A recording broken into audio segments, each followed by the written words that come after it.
మా దురదృష్ట ప్రభుత్వం అధికారంలోకి వచ్చిన తర్వాత 2019 అధికారానికి 23వ తారీఖు మే కౌంటింగ్ పూర్తయింది. 29వ తారీఖున ముఖ్యమంత్రి గారి చేతులతో ఒక జీవో పాస్ చేయించారు. అదేంటంటే ఎక్కడ పనులు అక్కడ ఆపేయండి అని.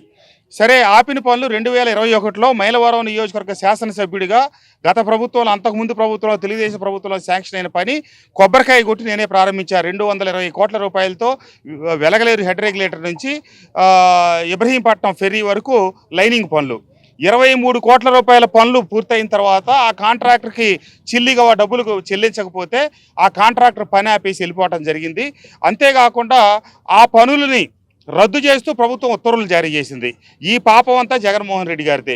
ఇవన్నీ పక్కన పెట్టి విజయవాడ వచ్చి దొంగ ఏడుపులు, ఎర్రి మాటలు, చేతగాని మాటలు మాట్లాడితే ప్రజలు గమనిస్తారు. జగన్మోహన్ రెడ్డి గారు, మీరు గుర్తుంచుకోండి, ఒక 74 సంవత్సరాల పెద్ద ఆయన 10 రోజుల పాటు విజయవాడలో కూర్చొని కష్టం వచ్చింది, మీకు నష్టం వచ్చింది, మీకు అండగా నేనున్నానని చెప్పి వాళ్ళతో పాటు నడిచి, అంతేకాకుండా పలు స్వచ్ఛంద సంస్థలను సమీకరించి ఈ రోజుకు కూడా పేద ప్రజలకు అండగా నిలబడతా ఉంది ఈ ప్రభుత్వం.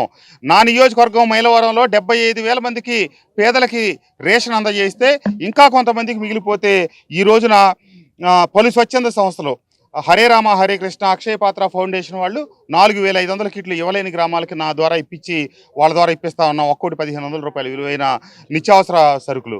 అట్లాగే ఆర్ట్ ఆఫ్ లివింగ్ తరపున పండిట్ రవిశంకర్ గురూజీ గారి శిష్య బృందం వారందరూ వచ్చి ఈ రోజున మరీ నిరుపేదలకి ప్రభుత్వం ఇచ్చిన దానికి అదనంగా వాళ్ళు 25 రకాల వస్తువులతో సాయం అందిస్తూ ఉన్నారు.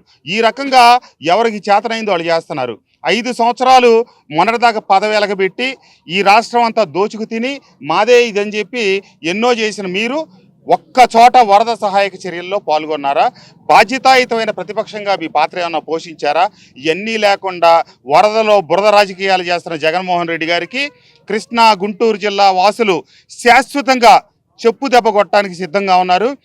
గతం అధికారం ఇస్తే అమరావతిని ఇక్కడి నుంచి తీసుకెళ్లాలని విధ్వంస పాలన చేసి ఇక్కడ ఈ వరద కష్టాలకు కారకులయ్యి మళ్ళీ ఏం ఎరగనట్టు చంద్రబాబు నాయుడు గారి ఇంటిని ముంచడానికి నీళ్లు వదిలారని కల్లబొల్లి మాటలు చెప్తే, వాస్తవాలన్నీ రికార్డెడ్గా, నేను చెప్పిన ఈ వాస్తవాలు మొత్తం రికార్డెడ్గా జీవోలు నా దగ్గర రెడీగా ఉన్నాయి. అవి రేపు పొద్దున పత్రికా సమావేశం పెట్టి చెప్పాలనుకున్నాను. అనుకోకుండా పత్రికా సోదరులందరూ ఇక్కడే అడిగారు కాబట్టి మీకు వివరాలు ఇస్తున్నాను.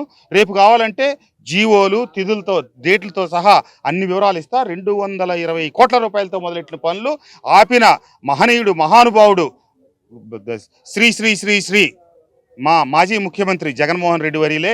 మళ్ళీ ఆయన వచ్చి ముసల కన్నీరు గార్చడం దురదృష్టకరం. జగన్మోహన్ రెడ్డి గారు, మీ గురించి మేము మాట్లాడకూడదు అనుకుంటున్నాం, కానీ మీరు మాట్లాడిన దానివల్ల వాస్తవాలు, నిజాలు బయట పెట్టాల్సి వస్తుంది. దయచేసి మాతో నిజాలు బయట పెట్టుకునే పరిస్థితి చేయకుండా మీ పనేదో మీరు చేసుకోండి. బెంగళూరు ప్యాలెస్లో కూర్చుంటారా, మీరు లండన్ వెళ్తారో మీ ఇది. ఈ దురదృష్టం ఏంటంటే పాస్పోర్టు సకాలంలో రెన్యూల్ కాకపోవటం కూడా ఆంధ్ర రాష్ట్ర ప్రజల దురదృష్టం. అది సకాలంలో రెన్యూల్ అయి ఉంటే లండన్ పోయి ఉండేవాళ్ళు, అసలు ఈ గోల కూడా ఉండేది కాదు. ఆ పాస్పోర్ట్ రానందువల్ల వచ్చి ఇక్కడ ఈ ప్రజలను నడిపించడం, వారానికి ఒక 5 గంటలు 6 గంటలు వెళ్ళి ముద్దులు పెట్టడం, చేతులు పెట్టడం, మళ్ళీ ఈ పిచ్చి మాటలని మాట్లాడటం.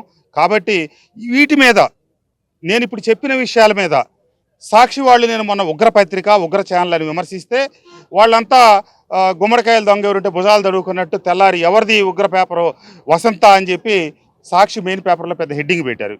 నేను మాట్లాడిన ప్రతి మాటకి సాక్షి ఛానల్కి వచ్చి డిబేట్లో కూర్చోవటానికి, చర్చ జరపడానికి మైలవరం శాసనసభ్యుడిగా 2019 నుంచి 24 శాసనసభ్యుడిగా పనిచేసిన నేను మళ్ళీ 2024 నుంచి ఇప్పుడే మైలవరానికి రెండోసారి శాసనసభ్యుడిగా ఉన్నా కాబట్టి చర్చకు సిద్ధంగా ఉన్నానని నేను సవాల్ చేస్తాను. Thank you.